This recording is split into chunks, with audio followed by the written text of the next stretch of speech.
আচ্ছা, এখন আমরা কি করছি, এসির কানেকশান আমরা করব উইথ ক্যাপাসিটার দিয়ে। তো দেখতে পাচ্ছি এখানে একটা কমন পয়েন্ট আছে, তাই না?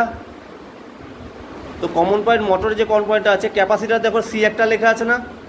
হ্যাঁ, এখানে আমরা ফেজ দেবো আর একটা ওখান থেকেই ফেজ আমরা রানিংয়ে দেবো কম্প্রেসর মোটরের, তাই তো? কম্বাইন্ড ক্যাপাসিটার আর ফ্যানের, আমরা তো ফ্যানের কানেকশন করছি না, আমরা শুধু কম্প্রেসর মোটরের কানেকশনটা করছি। তো একটা ফেজ ক্যাপাসিটারকে দেবো আর ওখান থেকেই নিয়ে আমরা কম্প্রেসর মোটরের রানিং পোলে দেবো। কমনে তো আমরা ডাইরেক্ট নিউট্রাল দিয়ে দেবো। তাহলে রানিং থেকে আমরা ক্যাপাসিটারের একটা কমন পোলে দিলাম। এবার আমি ওই কমন পোলেই ফেজ দেবো, মানে ওখান থেকে আমাদের রানিংটা বেরোবে, মানে যেখানে ফেজ যায় সেখান থেকেই রানিংটা যায়, তাই তো?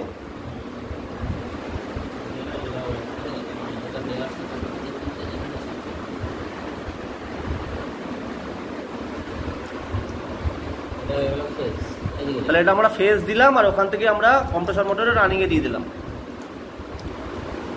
এবার আমরা কম্প্রেসর মোটরের স্টার্টিংটা দেবো।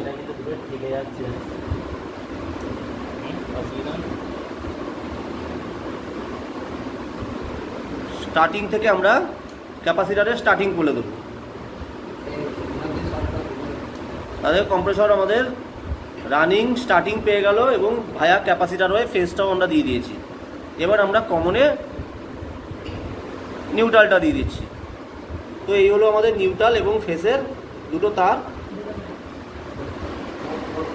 এবার আমরা একটু চালিয়েও দেখে নেব।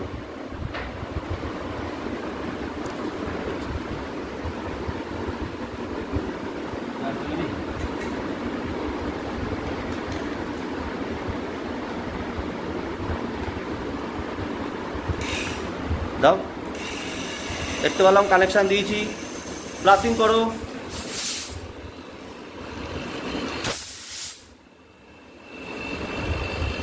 তো এইভাবে কম্প্রেসর কানেকশানটা করে, ও পাওয়ার, অসম পাওয়ার। তো একটা দিয়ে ডিসচার্জ আর একটা দিয়ে সাকশন হবে। এই কম্প্রেসর কানেকশন আমরা কিন্তু একটা এসিতে প্রেশারও দিতে পারি, আবার ভ্যাকিউম করলে ভ্যাকিউমটা করতে পারি, দুটোই আমরা করতে পারি। দেখো আমরা ভাল্ব লাগিয়েছি না, ডিসচার্জ লাইনে একটা ভাল্ব লাগিয়েছি, সাকশন লাইনে ভাল্ব লাগিয়েছি।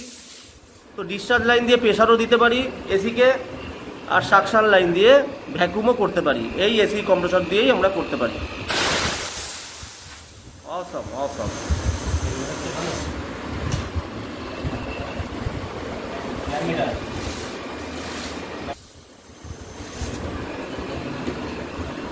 পাওয়ার অসম। হ্যাঁ,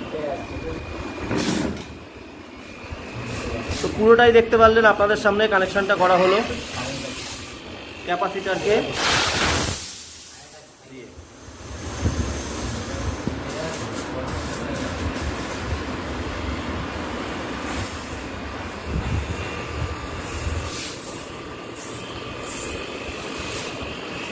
অ্যাম্পিয়ার কত নিচ্ছে আমাদের এখন? 4.3,